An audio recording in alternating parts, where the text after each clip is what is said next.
Revision everything में एक बार फिर से आप लोगों का बहुत बहुत स्वागत है। तो कैसे हैं आप लोग? आई होप आप सब बहुत ही अच्छे होंगे। देखिए, हम लोग बौद्ध धर्म पढ़ रहे थे और ये हमारा बौद्ध धर्म का अगला पार्ट है। तो चलिए बिना टाइम वेस्ट किए शुरू करते हैं। देखिए, आज की जो हमारी पहली हेडिंग है वो है महात्मा बुद्ध ने जो 4 आर्य सत्य कहे थे, यानी कि यहाँ पे जो उन्होंने उपदेश दिए थे निर्वाण प्राप्त करने के लिए, मोक्ष प्राप्त करने के लिए जितने भी उपदेश दिए थे, यहाँ पे हम उन सब चीज़ों को डिस्कस करेंगे। तो सबसे पहले देख लेते हैं उनके 4 आर्य सत्य, जिसमें हमारा पहला है कि संसार दुखों से भरा है, यानी कि दुख, ये जो संसार है वो दुखों से भरा हुआ है।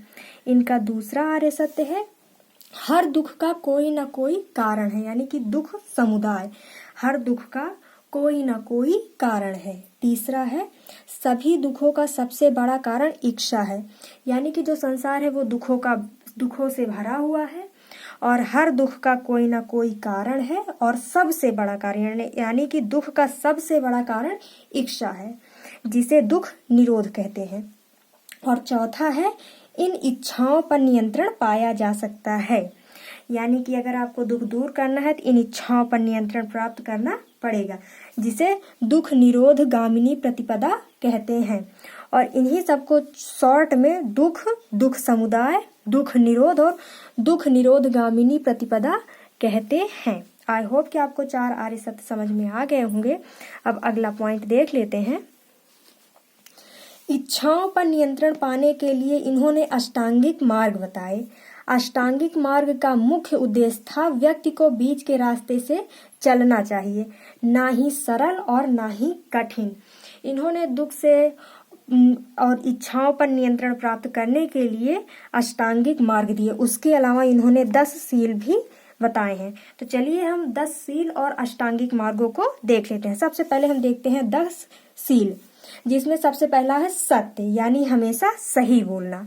उसके बाद है अहिंसा, यानी कि मारपीट से दूर रहना, मारपीट ना करना। फिर है आस्तेय, कि बिना किसी से पूछे उसकी वस्तु को ना छूना।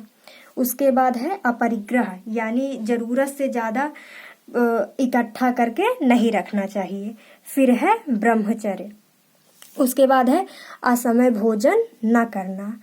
सुखप्रद शैया का त्याग करना, यानी कि अच्छे खासे जो शैया यानी बेड वगैरह होता है, यानी जहाँ पे आप सोते हैं, लेटते हैं, आराम करते हैं, सुखप्रद शैया का त्याग करना। उसके बाद है नृत्य, संगीत व मादक वस्तुओं का त्याग, मादक वस्तु यानी नशीली चीजों का त्याग करना। उसके बाद है सुगंधित पदार्थों का त्याग। फिर है कुविचारों का त्याग, यानी गलत विचार जो मन में होते हैं उनका त्याग। ये थे हमारे 10 सील। उसके बाद हम देख लेते हैं हमारा अष्टांगिक मार्ग क्या है। अष्टांगिक मार्ग में है पहला सम्यक वाक, यानी हमेशा सही बातें बोलना, गलत बात नहीं बोलना, मुंह से गलत बात नहीं निकालना। उसके बाद है हमारा सम्यक कर्म, यानी कोई भी गलत काम नहीं करना, चोरी, अहिंसा या आस्ते या परिग्रह कुछ भी नहीं करना। तीसरा है सम्यक आजीव, यानी अपनी जीविका चलाने के लिए, अपनी जरूरतों को पूरी करने के लिए आप हमेशा सही काम ही करेंगे, उसके लिए किसी और का हक नहीं मारेंगे, अपने सही कर्मों से ही आप धन अर्जित करेंगे, अपना पालन पोषण करने के लिए, अपना और अपने परिवार का। उसके बाद है सम्यक व्यायाम, यानी कि हमेशा अच्छे विचारों को ही मन में रखना और कुविचारों को दूर करना। उसके बाद है सम्यक स्मृति, जिसका अर्थ है कि अपने मन में हमेशा सही विचारों को रखना और कोई भी गलत विचारों को मन में नहीं आने देना। फिर है सम्यक संकल्प, जिसका अर्थ होता है कि हमेशा संकल्प बना के रखना कि हम कोई भी गलत काम नहीं करेंगे, हमेशा सही मार्गों पर चलेंगे, बुद्ध जी द्वारा दिखाए गए सही रास्तों पर ही चलेंगे।